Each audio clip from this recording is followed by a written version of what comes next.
Value विचारली. Small जी ची value काय आहे मग स्मॉल जी?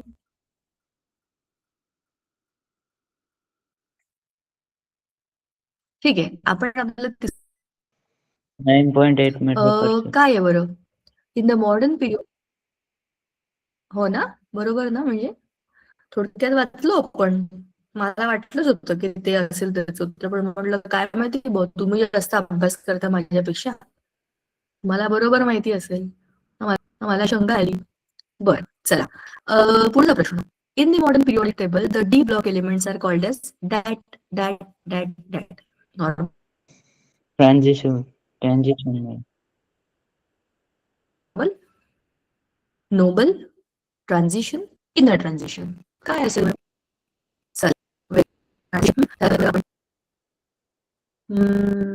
येलो करून टाकू आपण. झालंय का चेक करू? झालं. येस, बघा नॉर्मल एलिमेंट्स असे कुठले एलिमेंट्स असतात का पिरियोडिक टेबलमध्ये? सगळेच एलिमेंट्स नॉर्मल आहेत, त्यात ॲबनॉर्मल कोणीही नाहीये. जसे निसर्गाने बनवले तसे ते आहेत. So they all are normal elements. म्हणजे त्यातला असं काही शब्दच नाहीये नॉर्मल एलिमेंट. नोबल एलिमेंट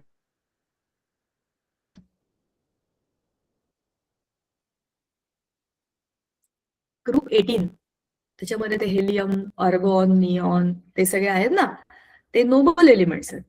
ठीक आहे. ट्रान्झिशन एलिमेंट्स म्हणजे डावीकडे एस ब्लॉक, उजवीकडे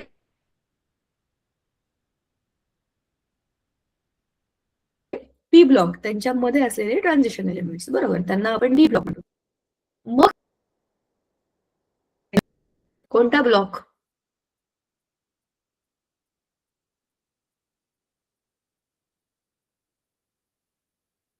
एफ ब्लॉक. इनर ट्रान्झिशन म्हणजे ट्रान्झिशन मध्ये ते दोन आहेत का, ते लालू ग्रुप आणि ऍक्टिनियम टू लॉरेन्शियम, आठवलं का? खाली दोन पट्ट्या आहेत त्या, त्यांना एफ ब्लॉक म्हणतात आणि ते सगळे इनर ट्रान्झिशन एलिमेंट्स आहेत. जर पेपरमध्ये आलं एफ ब्लॉक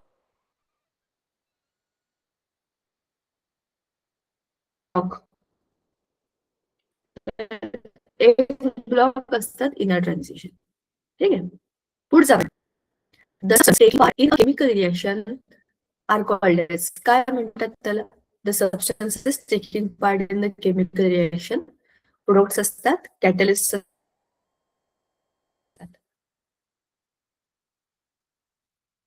बघा, एखादी रासायनिक अभिक्रिया होण्यासाठी जे पदार्थ त्याच्यामध्ये भाग घेतात त्यांना आपण काय म्हणतो?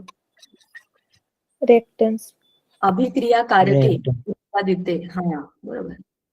रिएक्टंट, त्याला इंग्लिशमध्ये रिएक्टंट म्हणतात, मराठीमध्ये त्याला म्हणतात अभिक्रियाकारक किंवा अभिकारक. बरोबर.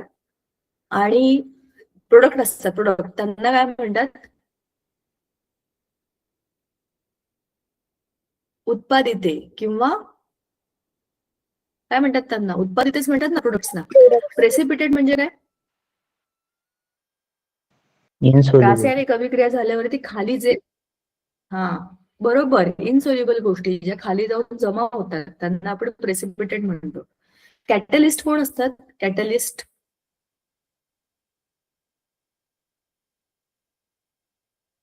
कॅटलिस्ट तुम्हाला आठवत असेल तर मी तुम्हाला पुन्हा उदाहरण सांगते. बघा, समजा तुम्ही तुमचा अभ्यास करताय सायन्सचा तुमच्या शाळेमध्ये. आता तुम्हाला माहिती आहे तुमची बोर्डाची परीक्षा आहे, तुम्ही तुमचे मित्र किंवा तुम्ही तुमच्या मैत्रिणी असं तुमच्या ग्रुपमध्ये बसून वर्गात अभ्यास करताय. आणि तुम्ही तुमचा अभ्यास तर असाही करताय, तुमची केमिकल रिएक्शन म्हणजे अभ्यासाची जी प्रोसेस आहे ती चालली आहे. पण तुमचे आवडते शिक्षक किंवा तुमच्या आवडत्या शिक्षिका वर्गामध्ये येऊन बघून गेले आणि म्हणाले, अरे काय करता तुम्ही? म्हणालात की मॅडम आम्ही अभ्यास करतोय परीक्षेचा. तर तुमच्या जवळ येतील, बघतील आणि म्हणतील, अरे वा किती छान, व्हेरी गुड, मस्त अभ्यास करताय तुम्ही, खूप चांगले मार्क मिळतील तुम्हाला. अशा 2-3 वाक्यांमध्ये तुमचं प्रोसेस काय होतं? खूप फास्ट होतं. तुम्हाला मोटिवेशन मिळतं, अरे वा आपल्या आवडत्या शिक्षकांनी आपलं कौतुक केलं म्हणजे आपण चांगलं काम करतोय, अजून आपण चांगलं काम करायला पाहिजे. ते काम आपल्या प्रोसेसमध्ये कॅटलिस्ट म्हणून आपले शिक्षक करतात. अभ्यास करण्याच्या प्रोसेस मधले कॅटलिस्ट असतात आपले आई, संप्रेरक. आपल्या खऱ्या आयुष्यामध्ये आपले कॅटलिस्ट कोण असतात माहितीये का? आपले आई बाबा, आपले खरे मित्र किंवा आपले चांगले शिक्षक, किंवा कधी कधी आपले लहान बहीण भाऊ पण असतात. त्यांच्यामुळे पण आपल्याला खूपदा गोष्टी मला खूप चांगल्या करायच्या आहेत त्याच्यासाठी असं वाटायला लागतं. बरोबर. तर असे सगळे जे असतात जे स्वतः केमिकल रिएक्शन करत नाहीत. आपल्या शिक्षिका करतात का अभ्यास आपल्या बरोबर किंवा आपले आई बाबा करतात का?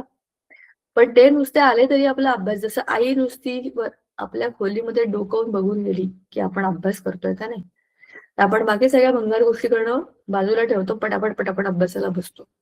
आईची भीती म्हणा किंवा 2 तास आई रागवेल, रागवून बसेल, काही काही कारण असेल, पण आपल्या अभ्यासाची गती वाढली ना. आईने अभ्यास केला का? नाही. असे सगळे जे पदार्थ असतात त्यांना म्हणतात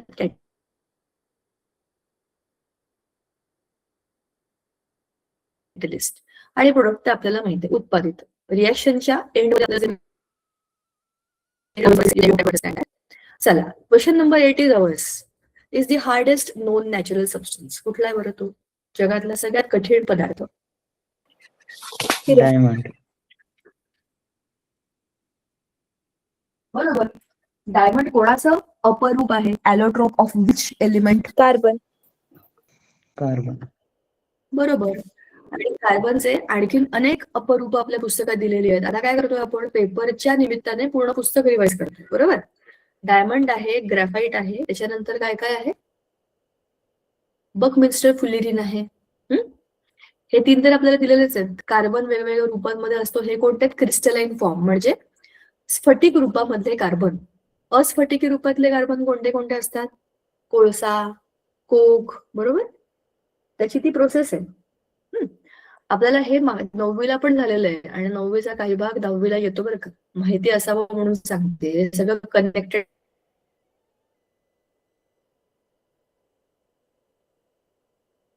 लेसन्स आहेत म्हणून. द सिम्पलेस्ट हायड्रोकार्बन, हा हे पण आपलं आहे, सांगा. मिथेन. मिथेन. बरोबर, शाबास. मिथेन. पहिला हायड्रोकार्बन आहे मिथेन, कारण मिथेन मध्ये एकच कार्बन आहे. एक कार्बन म्हणजे सिम्पलेस्ट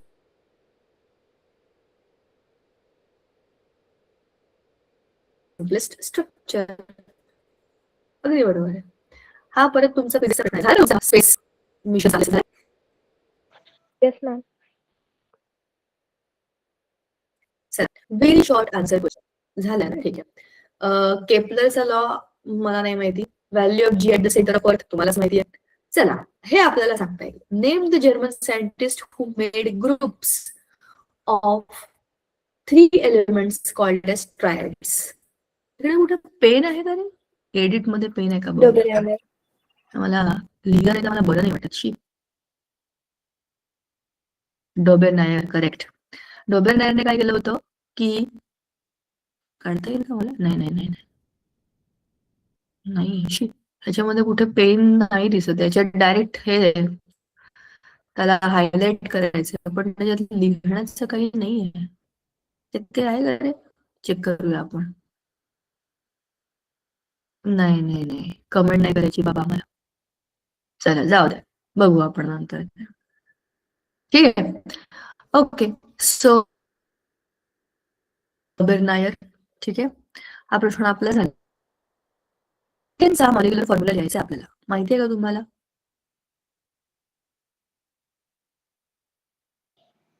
CH.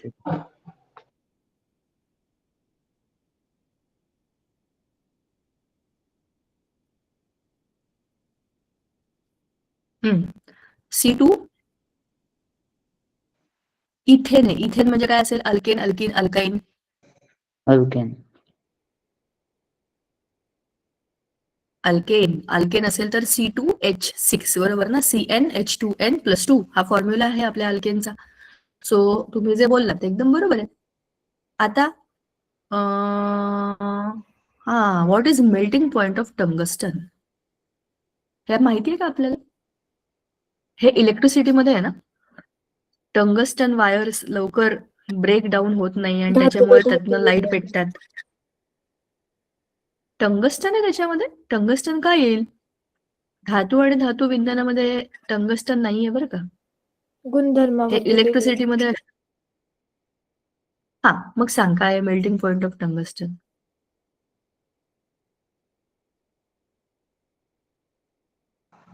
3400 degrees Celsius. आणि हे कोणत्या ह्याच्यामध्ये वापरलं जातं? म्हणजे कशासाठी हा आलाय, काय संदर्भ आलाय त्याचा? की म्हणजे विजेची खिडकी टंगस्टनचा बनवण्यासाठी. मेल्टिंग पॉइंट काय करण्यासाठी? तारेची बल्ब खिडकी मध्ये बरोबर आहे. बनवण्यासाठी. दोघांपैकी एकाने बोला ना. बोला.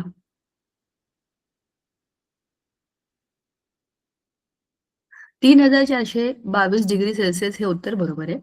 त्याचा मेल्टिंग पॉइंट खूप हाय आहे, म्हणूनच त्याला इलेक्ट्रिकल बल्ब्स मध्ये पूर्वी वापरायचे. टंगस्टनच्या फिलामेंट होत्या, त्या खूप तापायच्या पण तुटायच्या नाही आणि मेल्ट पण व्हायच्या नाही. आणि त्या तापल्या की त्यातनं प्रकाश बाहेर यायचा. जे पूर्वीचे पिवळ्या पिवळ्या रंगाचे बल्ब होते ना काचेचे, त्याच्यामध्ये टंगस्टन फिलामेंट होत्या. कारण त्याच्यात हाय हाय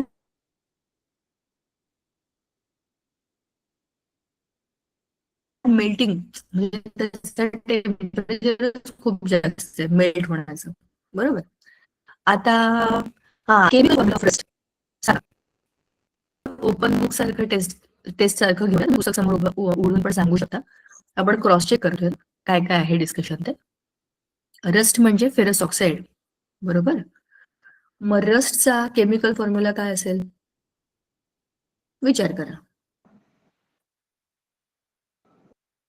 Fe2O3H2. Fe2O3H2. रस्ट म्हणजे आपण काय म्हणालो होतो, लोखंडाला जो गंज चढतो. आणि हेही आपण बोललो होतो की हा गंज पाण्यामध्ये होत नाही, बरोबर ना, पाण्याच्या वाफेमुळे होतो. करेक्ट.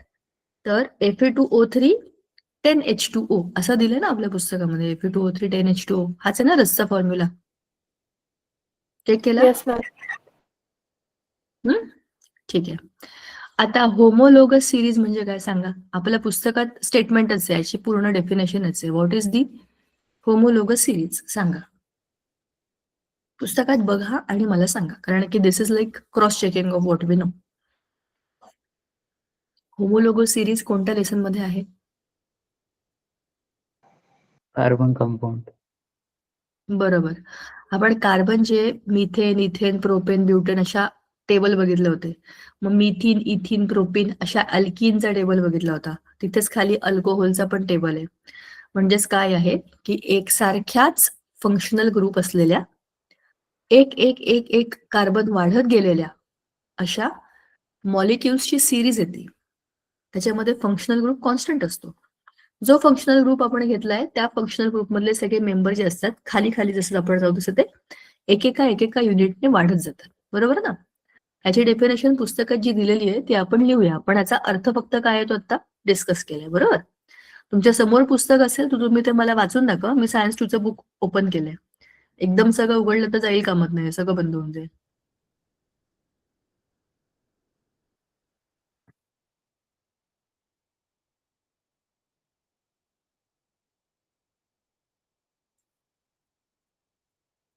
ठीक आहे. ते तुम्ही तुमचं नंतर पुस्तकात बघून लिहाल. ठीक आहे.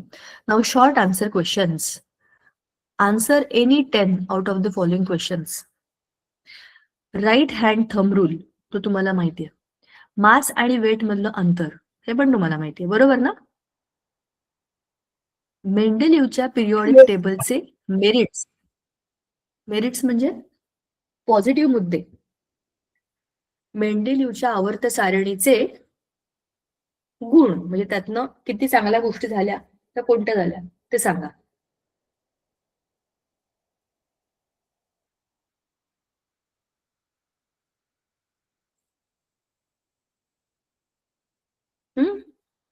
मेंडेलिव्हच्या आवर्त सारणीचे 3 पॉझिटिव्ह मुद्दे सांगा ना पटापट. कोणीही बोला, थोड्या वेळ नका घालू, आपल्याला पेपर 2चा पण अभ्यास करायचा आहे. हे एकच लेक्चर आहे हा, ह्याच्यानंतर आपल्याला लेक्चर मिळणार नाही.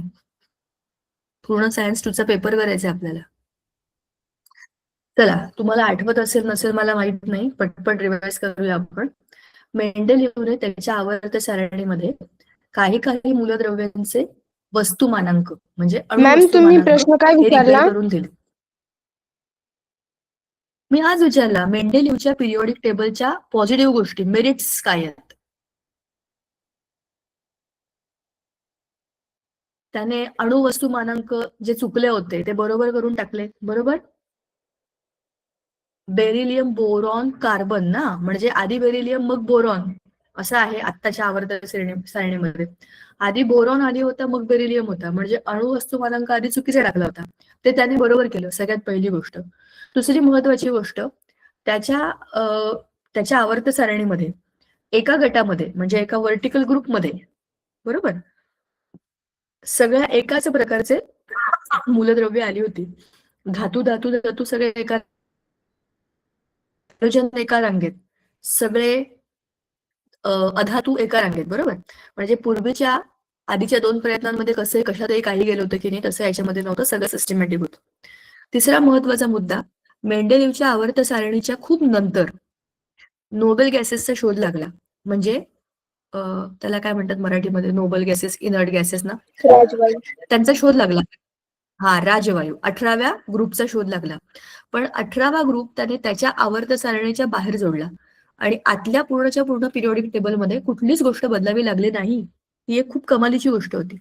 पुढची महत्वाची गोष्ट, मेंडेलिव्हने त्याच्या आवर्त सारणीमध्ये काही जागा मोकळ्या ठेवल्या होत्या आणि तिथे कोणत्या कोणत्या प्रकारची मूलद्रव्य येतील हे त्याचं भाकीत त्याने आधीच केलं होतं. He already had given the predictions about the missing elements which were not invented that time. पण ही जी मूलद्रव्य आहेत ही अशा अशा गुणधर्माची असतील, एवढं वजन असेल, त्याची ही जागा असेल, एका बोरॉन, एका अल्युमिनियम आणि एका सिलिकॉन. आठवतंय ही 3 नावं? बरोबर. तर अशा 3 मूलद्रव्यांची त्याने आधीच भाकितं केली होती, जी नंतर ही 3ही मूलद्रव्य सापडल्यानंतर तंतोतंत जुळली. आपण 4 मुद्दे ऑलरेडी बोललोय. बरोबर. हे झाले मेरिट्स. आता balance the following chemical equation step wise. NaOH plus H2SO4 will give you Na2SO4 plus H2O. आता ही मला सांगा, केमिकल रिएक्शन बॅलन्स्ड आहे का?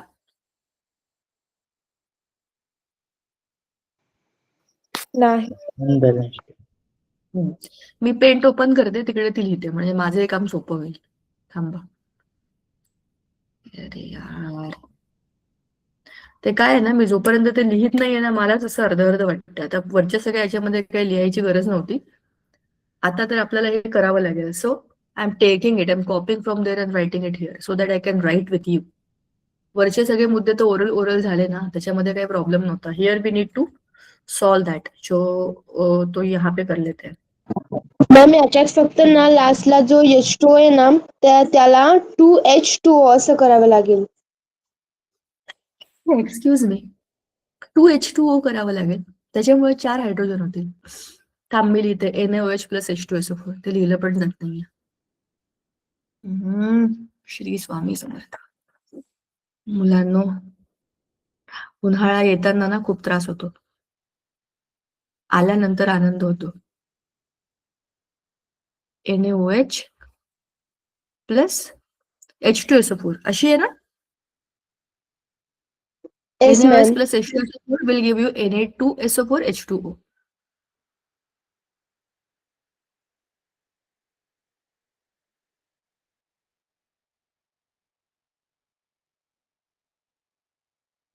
आता तुम्हीच बघा, तुम्ही मला म्हणालात फक्त मागे एक गोष्ट बदलावी लागेल.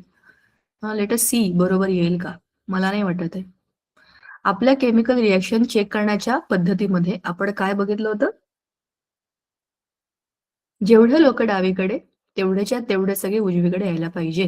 करेक्ट. डावीकडे सोडियम आहे 1, उजवीकडे आहे 2. 2 सोडियम आणि 1 सोडियम इथेच इम्बॅलन्स आहे. मग 2 सोडियम आपल्याला इथेच करावे लागतील. म्हणजे 2 Na झाले, इथे पण 2 Na झाले. आता इथे 2 ऑक्सिजन आहे आणि 2 हायड्रोजन पण आले. इकडे 2 हायड्रोजन आहे आणि इथले 2 हायड्रोजन, असे मिळून एकूण 4 हायड्रोजन. म्हणजे मला याला 2H2O. तू बाकीचं जे सांगितलं ते बरोबर झालं. आणि 2 ऑक्सिजन इथे बॅलन्स झाले. आता काय उरलं, SO4 ग्रुप. हा SO4 ग्रुप Na2 बरोबर इकडे जॉईन झाला, कारण हा हायड्रोजन या हायड्रोजन बरोबर H2O मध्ये गायब झाला. सो आपण केमिकल रिएक्शन मध्ये स्टेप बाय स्टेप काय बघितलं, लेफ्ट साइड म्हणजे LHS मध्ये लेफ्ट हँड साइडला कोणते कोणते ऍटम किती प्रमाणामध्ये होते.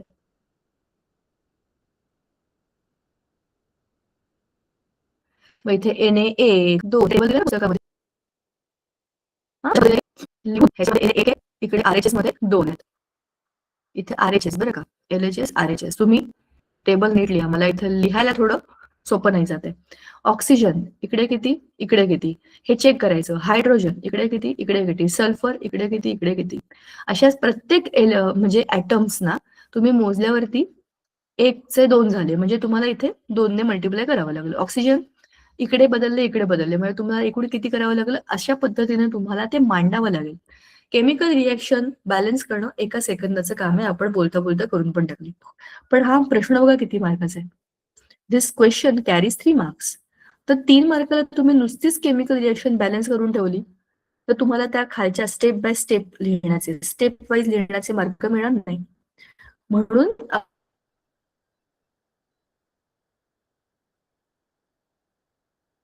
आपल्या पुस्तकात जसं टेबल दिलं की नाही तसे टेबल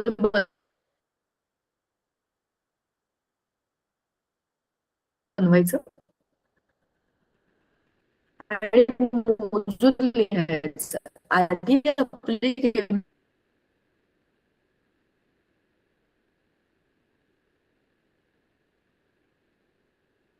रिएक्शन आपण बॅलन्स करून टाकायची आणि मग त्याच्यामध्ये ते भरायचं, म्हणजे काहीही चुकत नाही. मी तुम्हाला आधी पण बोलले होते, त्यांनी सांगितलं त्याप्रमाणे जर करत गेलो आपण तर कदाचित आपलं चुकू शकतं.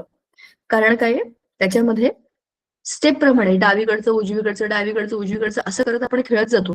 ऑलरेडी हे आपण केलेलं असतं आणि मग लिहिलं की चुकत नाही. मग क्रॉस चेक करत लिहायचं. ठीक आहे. Explain the flotation method for concentration of टाकतात, त्याला फिरवलं जातं गोल गोल गोल गोल आणि वरच्या बाजूने ओव्हर टाकण्याकरता, म्हणजे आपली ओव्हर म्हणजे काय असते, कॉन्सन्ट्रेटेड मेटलचा पावडर. ती वरनं टाकली की ती त्याच्याबरोबर गोल फिरत राहते, ऍजिटेट होत राहते.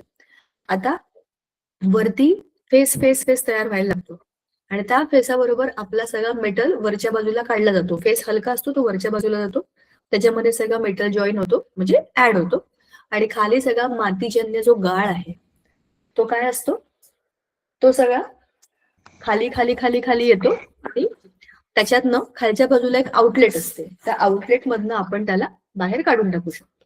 ठीक आहे. त्याला म्हणतात ट्रूथ फ्लोटेशन मेथड. ठीक आहे. व्हॉट इज हे काय रेग्युलेशन, हे कोणत्या ह्याच्यातलं सांगा बरं मला. फिजिक्स मध्ये.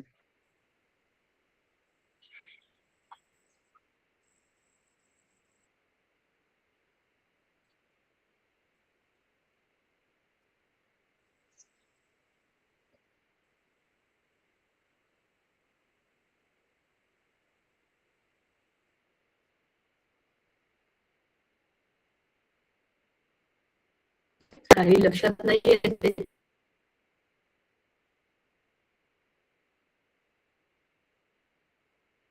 हा शब्द आपण केलाय. Slide confusion is that I think it is with physics. मला ऐकायला पण आवडेल काय आहे ते, नंतर तुम्हाला सुचलं की मला सांगा. चला, स्ट्रक्चरल आयसोमेरिझम हे आपल्या पुस्तकामध्ये आहे. तुम्ही बघितलंयस का? Butane, methane, ethane, propane, butane. Butane is C4 carbon. I need to write it here. Carbon मध्यभागी 1 2 3 आणि 4 हा झाला ब्युटेनचा बेसिक फॉर्म्युला. सगळीकडे जिकडे जिकडे कमी आहे तिथे आपण काय काय लावतो, हायड्रोजन लावतो, because that is just a alkane. त्याच्यामध्ये कुठलाही दुसरा फंक्शनल ग्रुप नाहीये. या स्ट्रक्चर मध्ये जिथे या रेषा आहेत तिथे सगळे हायड्रोजन हायड्रोजन हायड्रोजन असणार आहे. ठीक आहे. सो C4 H किती आहेत बघा, 12. 4 2 8 प्लस 2 नाही 10 ना. बरोबर, वरती 4 खाली 4 आणि इकडे 2. CnH2n plus 2. 4 2 8 अधिक 2 10. हे झालं आपलं ब्युटेनचं स्ट्रक्चर. पण याला तुम्ही स्ट्रक्चरल आयसोमेरिझम मध्ये असं पण लिहू शकता. आयसो ग्रुप, इकडे कार्बन, इकडे कार्बन, इकडे पण कार्बन आणि इथे चौथा कार्बन. आता परत जे जे उरलेत ना त्याला आपण काय करायचं, हायड्रोजन लावून टाकायचं. ह्या रचनेमध्ये काय होतं, सगळे एका रांगेमध्ये होते, सी स्ट्रेट लाईन. ह्याच्यामध्ये ते काय आहेत, अशा फॉर्म मध्ये 90 डिग्री, याला म्हणतात आयसो ग्रुप. कारण ह्या कार्बनच्या वरती उरलेले हायड्रोजन त्यांच्यामधले जेवढे हायड्रोजन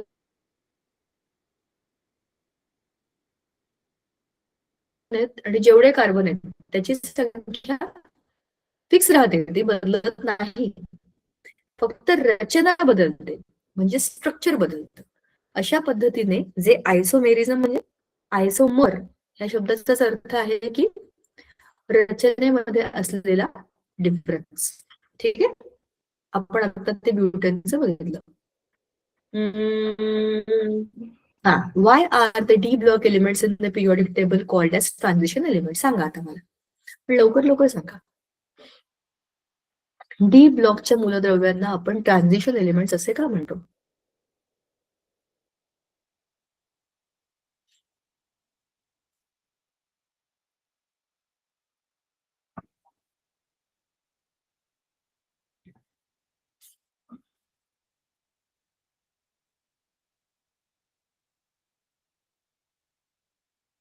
येतंय का सांगू?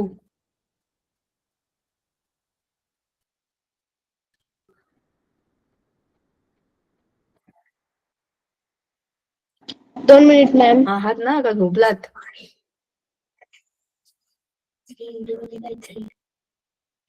मॅम प्रश्न काय होता? नाही, प्रश्न होता हा, why the D block elements in the periodic table called as transition elements? एक मिनिट.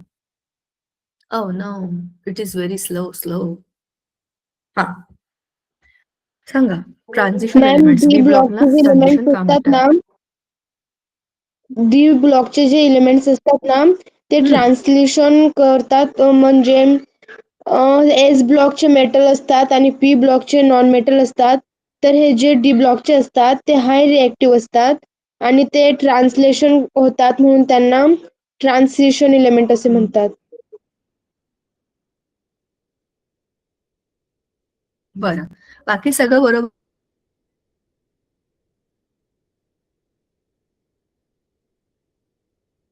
सांगितलं. ट्रान्सलेशन या शब्दाचा अर्थ आहे भाषांतर करणे. ट्रान्झिशन या शब्दाचा अर्थ आहे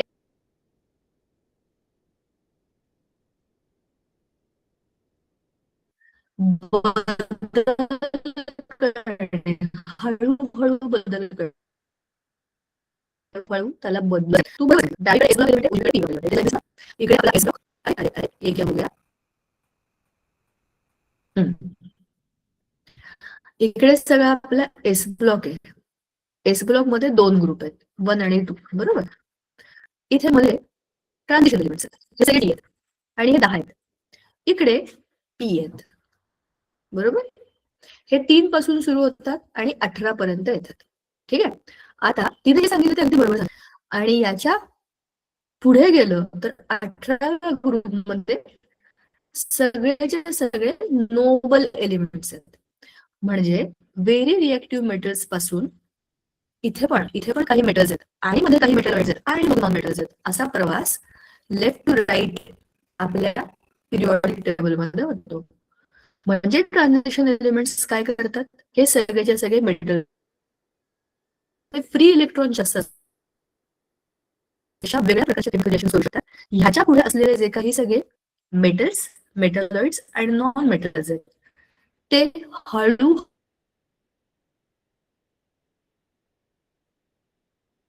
हळू ह्या डेंजरस एस ब्लॉकच्या मेटल्स पासून ॲटॉमिक रेडियन्स मध्ये बदल होतो, त्यांच्या इलेक्ट्रोनिगेटिव्हिटी मध्ये बदल होतो आणि त्यांच्या मेटलिक नॉन मेटलिक कॅरेक्टर मध्ये पण बदल होतो आणि तो हळूहळू होतो, जो डी ब्लॉक एलिमेंट्स करवतात. इकडून इकडे जाईपर्यंत मेटल टू नॉन मेटल, बरोबर आहे, हळूहळू हळूहळू इकडनं तिकडे ग्रुपला नेतात.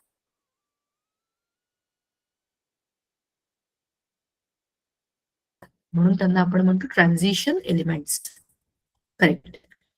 आता पुढचा क्वेश्चन, लॉंग आन्सर क्वेश्चन्स. आपल्या पुस्तकामध्ये जो काही मेटलर्जीचा लेसन आहे त्याच्यामधले काही पार्ट्स हे VVIP आहेत. त्यातला एक VVIP पार्ट आहे एक्सट्रॅक्शन ऑफ अल्युमिनियम. हा खूप मोठा प्रश्न आहे 5 मार्काचा. त्याच्यामध्ये तुमच्या लक्षात असेल तर अल्युमिनियम हे कोणत्या ओर पासून मिळतं? बॉक्साईट. ही बॉक्साईटची ओर आपण लिचिंग प्रोसेसमध्ये NaOH बरोबर टाकतो, बरोबर. त्याच्या 2 प्रोसेसेस आहेत. एक आहे हॉल्स प्रोसेस आणि एक आहे बेअर्स प्रोसेस. तर दोनही प्रोसेसेसमध्ये अल्युमिनियमची ही जी काही ओर आहे बॉक्साईट, त्याला NaOH मध्ये लिचिंग म्हणजे तसंच कॉन्सन्ट्रेटेड NaOH मध्ये बुडवून ठेवायचं 8-9 तास एका मोठ्या कंटेनरमध्ये आणि गरम थोड्याशा NaOHच्या वातावरणामध्ये. त्याच्यामधनं आपल्याला अल्युमिनियम ऑक्साईड मिळतं, बरोबर. आणि मग अल्युमिनियम ऑक्साईड मिळालं की त्याचं आपल्याला करायचं इलेक्ट्रोलिसिस. आता याचं इलेक्ट्रोलिसिस ही काही सोपी प्रोसेस नाहीये. त्याला खूप जास्त प्रमाणामध्ये हीट द्यावी लागते. म्हणून त्याच्यामध्ये आपण 2 वेगवेगळे एलिमेंट्स ऍड करतो. त्याच्यामुळे त्याची उष्णता आहे ती एकदम कमी होते. बोला, कोणाला सांगायचंय? मॅम, सांगा, काय बेअर्स बोलायचं ते. प्रोसेस जेव्हा असते तेव्हा Al2O3 हे असतं ना? बरोबर. म्हणजेच अल्युमिनियम ऑक्साईड ना. Al2O3 हा अल्युमिनियम ऑक्साईडच आहे ना. त्याचा ऑक्साईड फॉर्म मिळवणं आणि मग त्याला आणखीन इलेक्ट्रोलिसिसने प्युअर अल्युमिनियम मध्ये आणणं, ह्या 2च प्रोसेसेस त्याच्यामध्ये होतात. लिचिंग आणि मग त्याच्यानंतर इलेक्ट्रोलिसिस, बरोबर की नाही. आता इलेक्ट्रोलिसिस मध्ये काय झालं? Al2O3 जे ती म्हणाली बेअर्स प्रोसेस किंवा तुम्ही दुसरी जी म्हणालाय ती प्रोसेस हॉल्स प्रोसेस बहुतेक आहे ना. तर त्याच्यामधनं जे काही आपल्याला मिळालंय Al2O3 त्याला इलेक्ट्रोलिटिक सोल्युशन मध्ये टाकलं की काय होतं? त्याच्यामधले ऍनोड आणि कॅथोड हे दोनही ग्रॅफाइटचे बनलेले आहेत. त्यांच्या त्या बॉक्सची जी लाइनिंग आहे ती पण ग्रॅफाइटची आहे आणि त्याच्यामधले जे रॉड आहेत ते पण ग्रॅफाइटचे आहेत. आठवतंय का ते चित्र? त्याच्यामध्ये असे असे पिवळे पिवळे रॉड टाकले होते. आणि मग Al2O3 मध्ये ऑक्सिजन जो आहे तो वरचे जे काही ते रॉड आहेत त्याला लिबरेट होतो. म्हणजे मग काय बनतो? कार्बन डायऑक्साईड बनतो आणि ते रॉड हळूहळू झिजतात. प्युअर अल्युमिना, कारण खूप गरम असतं हे temperature. Pure alumina but in liquid state हे कुठे मिळतं? त्या भांड्याच्या कडेला, म्हणजे त्याच्या वॉलला येऊन चिकटतं आणि ते खाली एक आउटलेट आहे तिकडनं ते बाहेर पडतं. ते असतं pure aluminium but in the molten stage. मग त्याला हव्या त्या आकारामध्ये आपण बदलू शकतो आणि त्याच्या वेगवेगळ्या वस्तू बनवू शकतो, बरोबर. ही होती एक्स्ट्रॅक्शन ऑफ अल्युमिनियमची शॉर्टकटमध्ये प्रोसेस. पुस्तकामध्ये चित्रासकट दिलेली आहे. परीक्षेमध्ये चित्रासकटच काढायची आणि व्यवस्थित मुद्दे मांडायचे की ही त्याची ओर आहे. हे त्याला काढण्याकरता आधी लिचिंग करावी लागते, मग इलेक्ट्रोलिसिस करावी लागतं. कोणत्या तरी एक मेथडची जरी तुम्ही केमिकल रिएक्शन लिहिली की त्यातनं अल्युमिना कसा मिळतो Al2O3 तरी ठीक आहे, कारण तिकडनं खाली तुम्हाला त्याच्यामधनं त्याची दुसरी इलेक्ट्रोलिसिसची सगळी माहिती द्यायची, बरोबर. तुमच्या त्या इन्स्ट्रुमेंटची पण सगळी माहिती द्यायची. पटापट करावं लागेल. 5च मार्काकरता आहे पण खूप डिस्क्रिप्शन त्याच्यामध्ये आहे. ठीक आहे. मग discuss the periodic trends in the modern periodic table with respect to valency, atomic size, metallic character. हे तर खूप सोपं आहे. हे आपण डिस्कस करायची गरज आहे का मला सांगा? हे आपण खूपदा बोललोय. तुमच्या लक्षात असेल तर आपण डावीकडून उजवीकडे पिरियॉडिक टेबल मध्ये व्हॅलेन्सी कशी बदलत जाते, बरोबर. म्हणजेच काय? डावीकडून उजवीकडे प्रत्येक ग्रुप नंबर त्याची व्हॅलेन्सी सांगतो. ग्रुप 1, ग्रुप 2, ग्रुप 3 ह्याच्याप्रमाणे त्या त्या पिरियड मध्ये असलेल्या सगळ्याच्या सगळ्या वर्टिकल ग्रुप मधल्या सगळ्या एलिमेंट्स मध्ये तेवढे तेवढे इलेक्ट्रॉन त्यांच्या आउटर मोस्ट शेल मध्ये आहेत. ग्रुप 1 मध्ये आउटर मोस्ट शेल मध्ये 1 इलेक्ट्रॉन, 2 मध्ये 2 इलेक्ट्रॉन, 15 मध्ये 5 इलेक्ट्रॉन. मग त्या हिशोबाने त्यांची व्हॅलेन्सी कशी होते? 1, 2, 3 आणि कार्बनचा ग्रुप आहे 14, तिथपर्यंत व्हॅलेन्सी असते 4. 4च्या पुढे 15व्या ग्रुप पासून व्हॅलेन्सी परत 4 पासून 3, 2, 1 आणि हॅलोजन्सचा ग्रुप जो आहे 17वा त्याची व्हॅलेन्सी आपल्याला माहिती आहे 1 आहे, बरोबर. सगळ्यात शेवटचा जो ग्रुप 18 आहे त्यांना व्हॅलेन्सी नाहीच आहे, कारण ते कोणाशीच रिएक्ट करत नाही, त्यांचे ऑक्टेट कम्प्लीट आहेत. हे झालं लेफ्ट टू राईट. आणि अप टू डाऊन व्हॅलेन्सी प्रत्येक ग्रुपमध्ये व्हॅलेन्सी सेमच असते. आता atomic size. Left to right तुम्ही गेलात पिरियॉडिक टेबलमध्ये तर ॲटॉमिक साईज श्रिंक होत जाते. त्याचं कारण काय होतं? त्याच्यामध्ये जसं तुम्ही डावीकडून उजवीकडे जाल प्रत्येक ग्रुप प्रमाणे नंबर ऑफ इलेक्ट्रॉन्स वाढत जातात पण शेलची संख्या तेवढीच राहते. Second period, third period, fourth period हे जे काही पिरियड आहेत ते त्यांच्या शेल्सची संख्या आहे. शेल म्हणजे ऑर्बिट्स. ऑर्बिट्सची संख्या कॉन्स्टंट आहे आणि त्याच्यामध्ये इलेक्ट्रॉन वाढत चालले. जितके इलेक्ट्रॉन वाढत आहेत तेवढेच न्यूक्लियस मधले प्रोटॉन्स पण वाढत आहेत. प्रोटॉन आणि इलेक्ट्रॉन यांच्या म्युच्युअल अट्रॅक्शनमुळे काय होत आहे त्यांची ऍटॉमिक साईज कमी कमी होत चालली आहे. पॉझिटिव्ह निगेटिव्ह चार्जेस वाढले आणि साईज तेवढीच राहिली तर ते एकमेकांना खेचून घेतील ना एकमेकांकडे. म्हणून ऑटोमॅटिक ऍटम छोटा होत जातो from left to right. Exactly उलट होतं when we go from up to down. जसे आपण वरून खाली येतो तेव्हा आपल्या ऍटमची जी साईज आहे ती वाढत जाते. एकाच ग्रुप मधल्या पहिल्या आणि शेवटच्या एलिमेंटची तुम्ही ऍटॉमिक साईज बघितली तुम्हाला दिसते की ते मोठे झालेले आहेत. कारण काय? त्यांच्यामध्ये डायरेक्ट ऑर्बिट्स वाढलेले आहेत. म्हणजे पहिल्या पिरियडमध्ये 1, दुसऱ्यामध्ये 2, तिसऱ्यामध्ये 3 ऑर्बिट्स वाढले की आपोआप सगळ्याच गोष्टी वाढत जातात. जागा वाढते आणि त्याच्यामधले इलेक्ट्रॉन्स पण वाढत जातात. बरोबर? अशा पद्धतीने वरून खाली गेलं तर ऍटॉमिक साईज ही वाढते. तिसरा मुद्दा दिला आहे मेटॅलिक कॅरेक्टर. हे आपण आत्ताच बोललो होतो मग अशी पिरियोडिक टेबल काढलं तर डावीकडे सगळे मेटल्स, मध्यभागी डी ट्रान्झिशन जे आहेत ते पण सगळे मेटल्स, त्याच्या खालचे जे एफ पिल्लू आहेत ते पण सगळे मेटल्स. पी ब्लॉक मध्ये मेटल्स, त्याच्या पुढे मेटलॉइड्स आणि त्याच्या सगळ्यात शेवटी नॉन मेटल्स आणि त्याच्याही शेवटी झिरो ग्रुप म्हणजेच इनर्ट ग्रुप. तर अशा पद्धतीने मेटॅलिक कॅरेक्टर डावीकडून उजवीकडे वाढत जात नाही. म्हणजे नॉन मेटॅलिक कॅरेक्टर वाढत जातं, मेटॅलिक कॅरेक्टर कमी होत जातं. पण जसं तुम्ही वरून खाली जाल तर मेटॅलिक कॅरेक्टर वाढत जातं. कारण काय? ऍटमची साईज वाढली की ते पटापट इलेक्ट्रॉन देतील ना. एकदम बाहेरचे इलेक्ट्रॉन ऍटम पासून त्याच्या न्यूक्लियस पासून लांब असतील ते इझिली दिले गेले की झालं. That is like an atomic release of electrons. पटापट इलेक्ट्रॉन त्यातनं बाहेर पडतात आणि म्हणून मग ते काय होतात that is more of metallic character. म्हणजे डावीकडून उजवीकडे मेटॅलिक कॅरेक्टर कमी होत जातो पण वरून खाली तो वाढत जातो. Describe an experiment to study the anomalous behaviour of water using Hope's apparatus. हे तुम्हाला लिहायचंय. It's in physics. आता क्वेश्चन नंबर ई. मुलांना किती वाजलेत? What is the time? Ma'am 8:12. Okay, ठीक आहे. आपण पेपर 2 तर स्टार्ट करून टाकू. Answer any 2 out of the following questions. Why do stars appear to twinkle at night while planets do not? 5 मार्काचा प्रश्न आहे. किती मस्त आहे. If a person weighs 750 newtons on earth. हे पण फिजिक्स आहे. What is space debris? हे पण सगळं फिजिक्स आहे. So everything is from physics in the HOTS. म्हणजे हा थोडासा विचार करून सोडवण्याचा प्रश्न असतो. खूपदा आपल्या पुस्तकातला नसतो पण तुम्ही लॉजिकली हे सोडवू शकता. So this was all about paper 1 that we have discussed in detail. All the questions of our chemistry that we already have done have sufficiently helped us to understand की आपण काय काय पूर्ण वर्षभरामध्ये केलं होतं. आता आपण आपला पेपर 2 जो आहे तिकडे जाऊया. I'm just opening that. And this paper is in Marathi. तर तुमच्यापैकी किती लोकांचं मराठी आहे? म्हणजे सायन्स मराठीमध्ये आहे?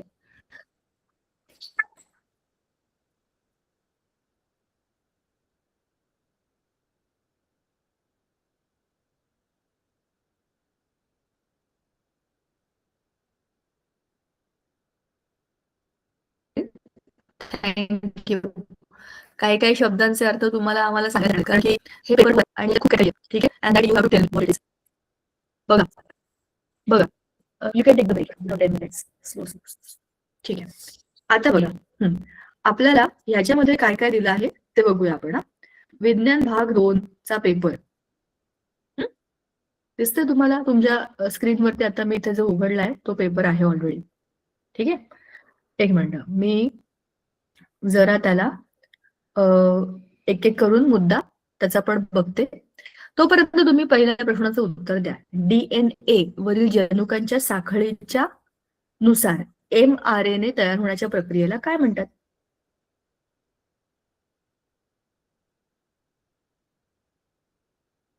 ट्रान्झिशन, ट्रान्स्क्रिप्शन, ट्रान्झॅक्शन असे काहीतरी शब्द आहेत ते तुम्हाला आठवत आहे का? हे तुमचे हे लेसन मी घेतलेले नाही ना. आपल्याला पुस्तकात दिलं. I have already open the पुस्तक कारण की ते मी तुमचं घेतलेलं नाहीये. 3 प्रकारचे RNA असतात. mRNA, rRNA आणि tRNA. mRNA मेसेंजर RNA असतात. rRNAचं काम जे असतं ते असतं इकडून तिकडे जे काही प्रोटीन्सचं मटेरियल आले त्याच्यापासून प्रोटीन बनवणं, सिंथेसिस, हे rRNA, दॅट्स अ किचन. आणि tRNAचं काम आहे ट्रान्सफर RNA. पण हे जे काम आहे हे 3 वेगवेगळ्या गटांमध्ये होतं.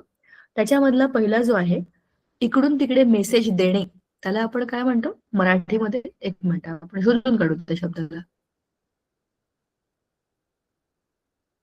ट्रान्सक्रिप्शन म्हणजे प्रतिलेखन.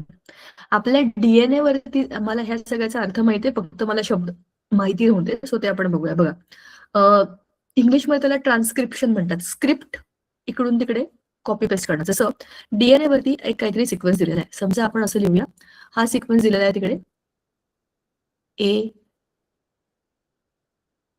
ए टी सी जी असा एक डीएनएचा स्ट्रँडचा एक सिक्वेन्स आहे. जेनेटिक्स म्हणजे जनुकांचा, प्रोटीन्सचा असा एक सिक्वेन्स आहे. असा डीएनए आपल्याला जेव्हा रिप्लिकेट करायचा असेल तेव्हा असेच त्याच्यामध्ये AAT CG ह्या पॅटर्न मध्ये यायला पाहिजे की नाही? आपल्याला नायट्रोजनचे बेसेस याच रांगेत लागायला पाहिजे. मग ह्याचं होतं ट्रान्सक्रिप्शन. च्या अगेन्स्ट असतं यू, कारण की म्हणजे RNA मध्ये टी नाहीये.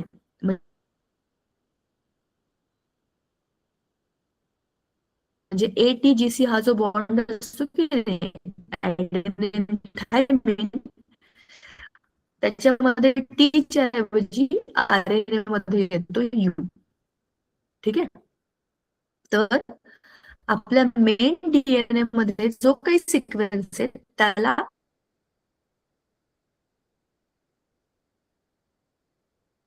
अनुरूप एक्झॅक्टली अपोजिट सिक्वेन्स आता आपला RNA बनवेल mRNA. म्हणजेच कोणता? mRNA. मराठीत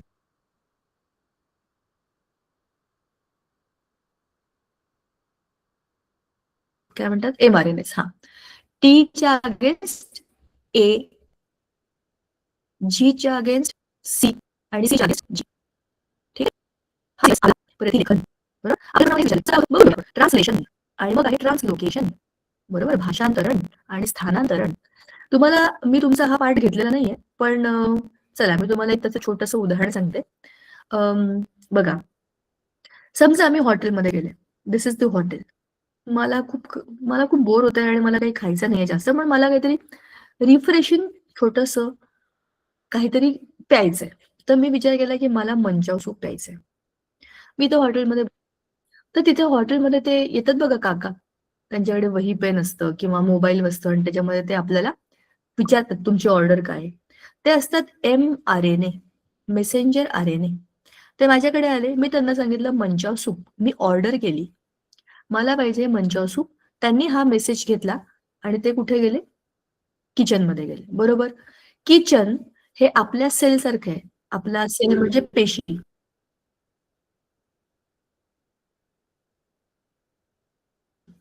त्या पेशीमध्ये ते गेले.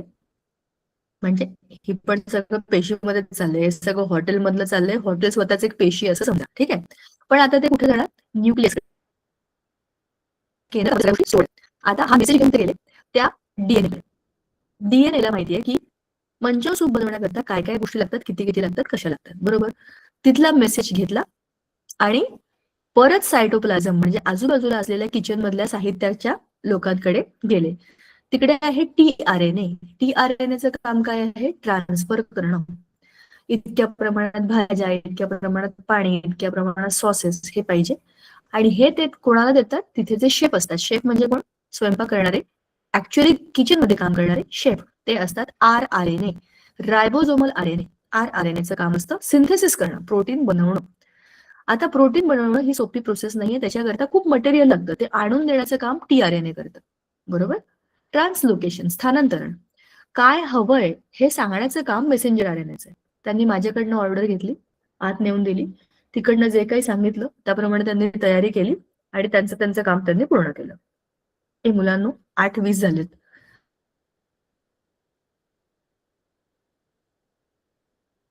आपण हे पटपट इथले प्रश्न करूया आणि थांबूया. याला ऊर्जेचे चलन असे म्हटले जाते. एनर्जी करन्सी काय येते?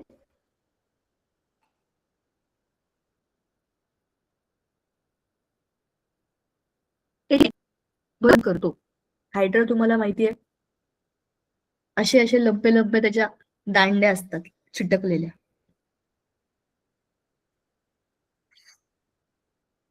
मी सांगू का? मुकुलायन. ठीक आहे, तुम्ही काही उत्तर देत नाहीये, पण मी सांगून टाकते. पर्यावरणामध्ये या घटकांचा समावेश होतो. अरे हे कोणी सांगेल पहिलीतला मुलगा, जैविक, अजैविक, जैविक आणि अजैविक केवळ मानवनिर्मित. सांगा आता हे. ह्याच्यात काही चुकण्याचं काही कारणच नाहीये. सगळ्यांना याचा एक मार्क मिळणार आहे. सांगा.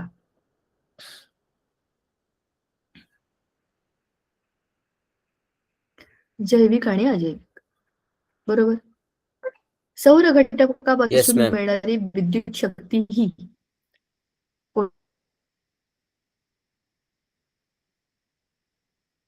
कोणत्या स्वरूपामध्ये असते?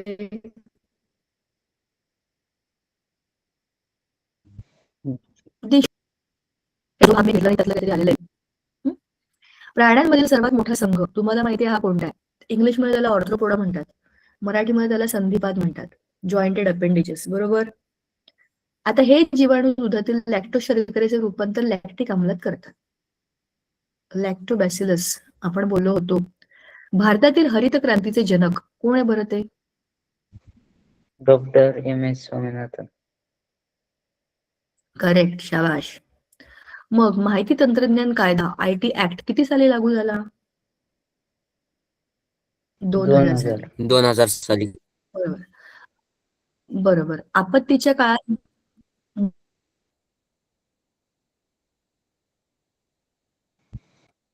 मदतीसाठी आपत्ती नियंत्रण कक्षाचा नंबर काय असतो?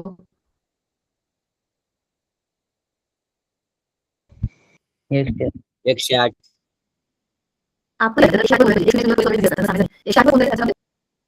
अतिशय छोटे उत्तर तुम्ही आता आधी सोडवा. ठीक आहे. ह्याला काय म्हणतात? ह्याला ऑब्व्हियसली याला एखादे न्यूक्लियोटाइड अचानक आपली जागा बदलते, त्याला आपण काय म्हणतो? Triplet codon. विचार करा. आणि जेनेटिक्स आणि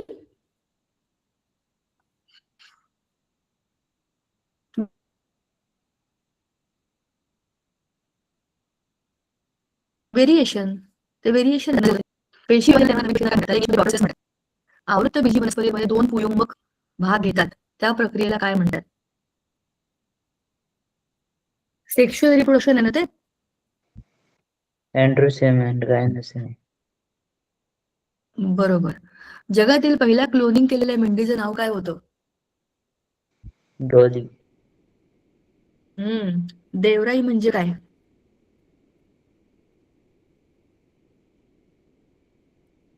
एटीपीचं पूर्ण रूप 2 भिन्न गटांमधील लक्षणे दाखवणाऱ्या प्राण्याला काय म्हणतात?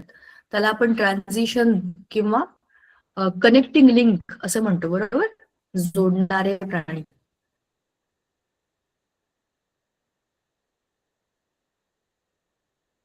आपत्तीची व्याख्या.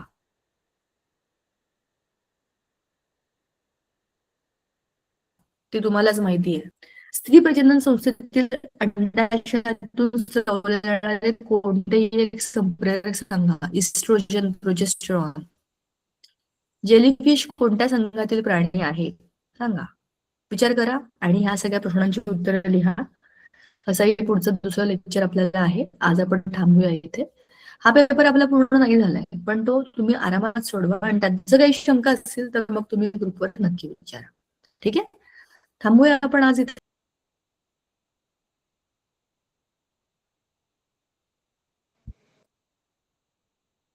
Yes, ma'am.